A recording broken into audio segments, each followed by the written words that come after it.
Jerry Jones is not feeling great. They had that bad loss to the Commanders. I mean, Dallas played everybody, Colin, and they could not move the football. Defensively, could not stop Sam Howell. Jerry Jones was not pleased with their performance and hopes the team can use it as motivation against TB12 and the Bucs. We get to suck on that all week.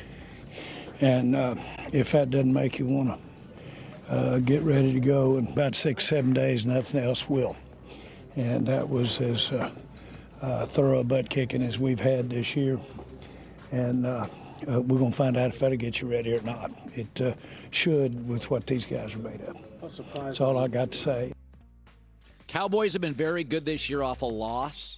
And my rule, I was texting a coach last night about this, is that if you have a capable offense, a capable quarterback, and you get humiliated, you almost always win the following week. These are professional athletes. They were embarrassed. Dallas was absolutely humiliated. That game wasn't even competitive.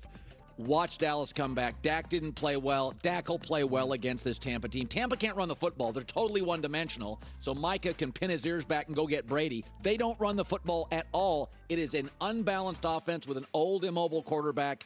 Dallas is going to roll. Well, Tristan Wirfs is apparently healthy, and Tristan Wirfs against Micah Parsons, if he takes him out of the mix. Colin, I'm more curious, where are you on the mindset of Dak, who was not good in the playoff game last year, and McCarthy, who was abysmal and could be coaching for his job? I think they'll compartmentalize it. They'll use the Washington performance, be totally focused against the Tampa team that has been anemic offensively for the entire year. I don't want to outthink this. This feels like how, remember Brady when he left New England? He lost at home to Tennessee and they couldn't move the ball. Right. And he's like, I got to get out of here. He's going to lose to Dallas, can't move the ball, and say, I got to get out of here. I think it's a perfect last dance. Brady kind of gets pushed around. They can't move the ball. He's got a defensive coach. Let's go to San Francisco or the Raiders with new weapons. Coaching advantage to McCarthy or Bowles? Well, McCarthy's won us against Michigan. Michigan really lost the game, outplayed them, outgamed them, out time of possession, more first downs. Michigan just booted it. And in the end, after an emotional win, TCU was left completely outmanned by Georgia. It should be noted, if you go to the last 5 recruiting classes for Georgia, 3rd, 4th, 1st, 2nd, 1st. If you go to the last 5 recruiting classes for TCU, they're usually in the 40s and 50s. The college football national champion is crowned in December and in February, National Signing Day. The media loves Cincinnati getting in, pulling at your heartstrings, the underdog. They root for TCU or a Boise State or a Michigan State, the feel-good story. Recruiting is the gateway to national titles. That's why LSU, Alabama, Georgia, Ohio State, 3 best teams in the country right now that I've seen. Georgia, Bama. This is why I wanted Bama in. This is why I argued Bama in. Is this a beauty contest or we want the best teams? I want the best teams. I wanted Bama in. Everybody wanted TCU in. When Ohio State played Georgia, they matched up. Why? Because Ohio State's a recruiting power. Ohio State has 3 excellent offensive NFL linemen. They matched up with Georgia toe-to-toe. They've got first-round receivers, first-round corners, generally a great edge rusher. Ohio State can go toe-to-toe with Georgia, and if Georgia doesn't play well, and they didn't, they can beat them. If Harrison doesn't have that concussion, I think Ohio State beats Georgia. TCU had no chance. And everybody thinks the playoff is going to solve everything. No, it's not. It's going to make it worse. Football's a depth sport. College basketball, if you land the best high school player in the country, you can make the Sweet 16. You need layers and transfer portals and multiple top 10 classes to compete with Georgia.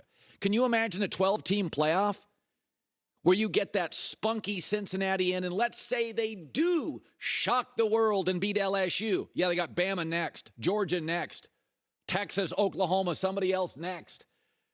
Everybody thinks this playoff is going to be great for the little guy. No, it's not. It's like we used to think milk was wonderful. Now we make milk out of anything but dairy, nuts, oats.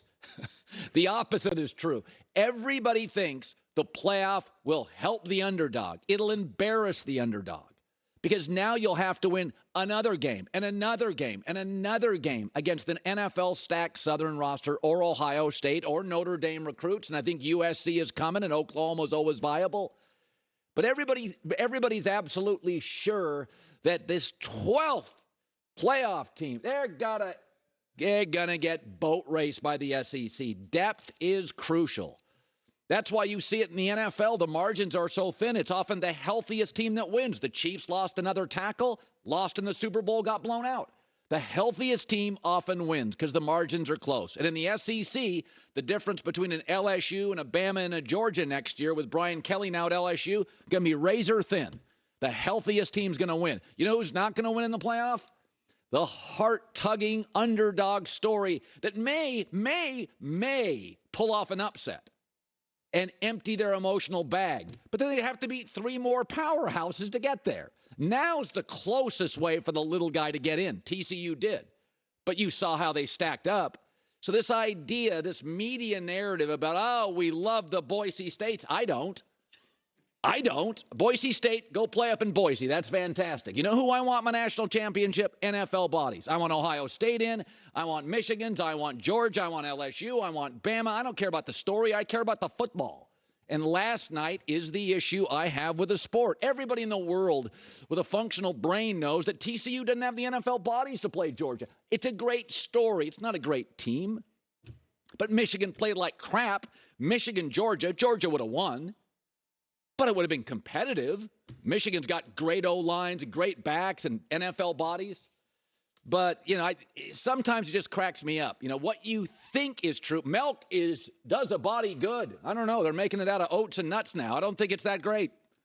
I get sick when I drink milk. I don't know. I know a bunch of people that are like, can't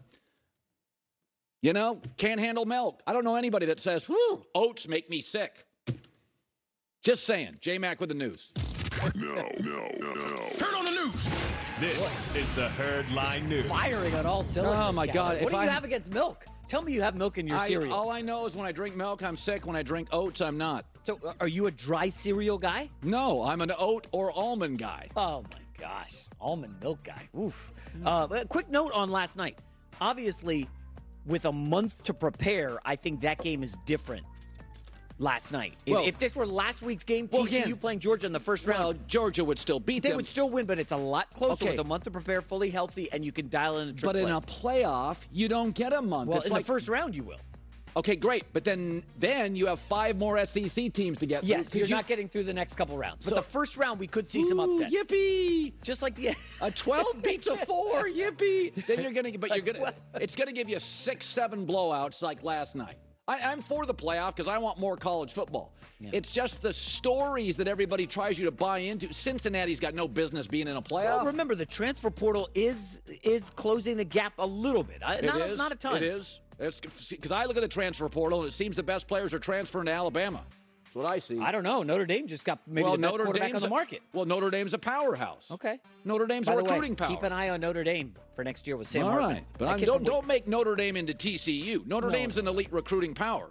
Yeah. Ohio State is. Michigan's pretty good. So you're looking at the Boise level, the TCU level, Cincinnati. I like them. Sonny Dykes amazing. I'll put him in my national championship. I would agree. That was 8 minutes in, game was a blowout. Yeah. Well, no, it wasn't. At one point, wasn't it 10-7 or something? It was 10-7, yeah. And then 10 minutes? I think at 24-7, I switched to watching Shooter. Mark Wahlberg, have you seen that movie? No, heard it. Very underrated. I started watching that for like the 17th time. Okay. All right, first up, Jalen Hurts returned to action Sunday, helped lead the Eagles to secure the number 1 seed. Hurts, the shoulder injury did not look good. He had missed 2 games. I thought he had maybe a chance to get back in the MVP. Just did not happen. Yeah. Here's Sirianni on Hurts and the injury. We didn't feel like there was more risk, but, I know he was hurting. He was hurting bad. And but that's the kind of competitor that he is. That's the kind of the person that he is and the kind of teammate and leader that he is, that he was able to go out there and stick and tough through it. I had some things I had to battle within myself. I knew I wanted to be available for my team. It's really tough being out,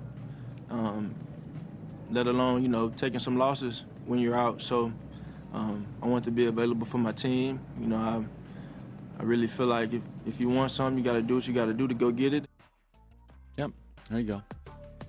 How you feeling about the Eagles, Colin? I think the Eagles are going to win a lot of playoff games. I think the Giants are going to beat the Vikings, and I slept on it. Cowboys beat Brady. Well, if the Giants win, I think Eagles would play the Giants, right? The top seed faces the lowest seed. And then so it'd be round Philadelphia 3. would win. Philadelphia is going to get a bye and then beat the Giants, who beat the Vikings. I slept on it. Cowboys are beating the Bucs, and they're putting them away early third quarter. It's going to be a little lopsided. Quick question. Is Lane Johnson playing in that Giants-Eagles round 3? Because that is the name to watch. I'm telling you, Colin. I know. He's great. I know. No argument. Thibodeau, Leonard Williams, no Lane Johnson. Keep an eye on it. All right, next up.